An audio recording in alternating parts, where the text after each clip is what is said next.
morning. But we have tons of stuff to get through today, so we're going to dive right on in.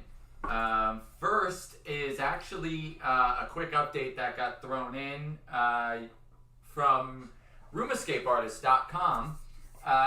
They every once in a while, instead of doing a review of an escape room, they'll put up like a meme, and then sometimes they'll really talk about the meme in the discussion underneath.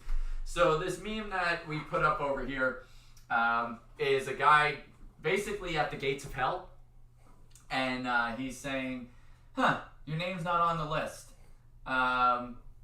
And basically what this talks about is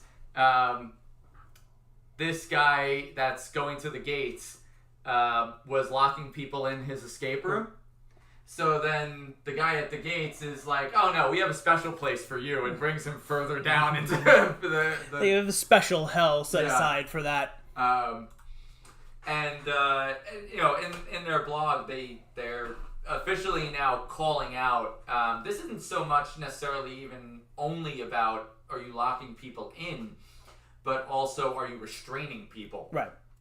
And them saying that, you know, they're ready to call people out if that's the case. Because, you know, God forbid something happens and there's not enough security measures in place, it could hurt the entire industry. And it's really, that's just being irresponsible on the part of the owner that doesn't take those necessary steps. That was literally their exact point, is that the next time something like this, like what happened in Poland, happens, you know, after the hashtag crackdown of all of the regulations, we talked about Canada actually had like a big blitz of they did too inspections, but apparently in Canada sense. no one got shot down.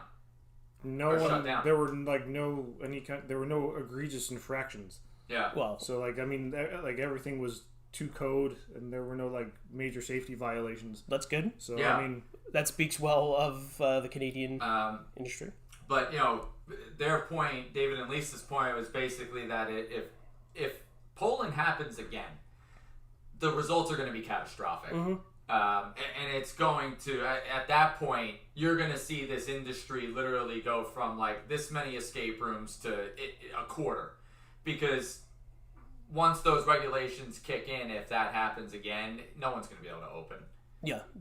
You're not going to be able to do it in a retail space. You're going to need to build a space specifically for what you're doing. And not only that, too, it just, you've tainted it. It's like, the escape room industry is still like this very niche thing.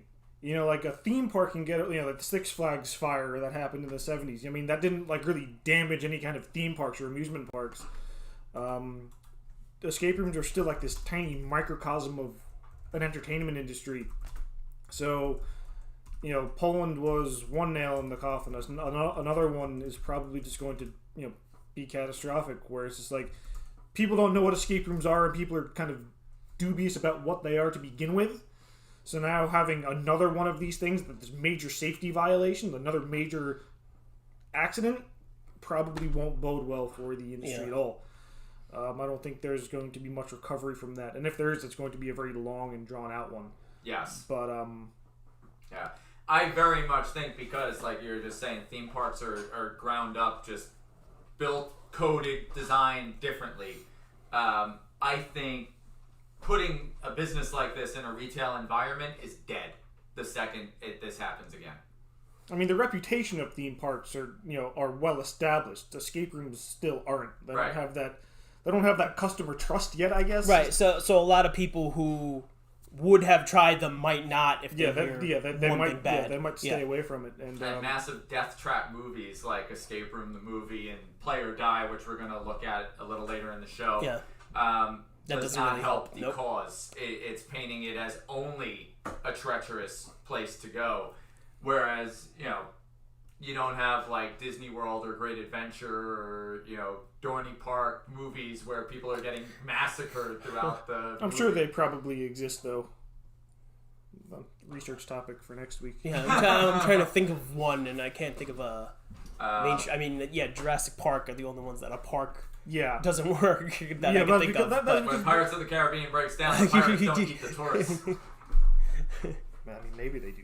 I mean, there was a Simpsons episode, but that's where the robots went, and the original Westworld, I guess. Yeah, where the robots become sentient. Yeah, but that's it. It's only robots, not roller coasters. That hasn't happened yet. Death coaster. Speaking of horror.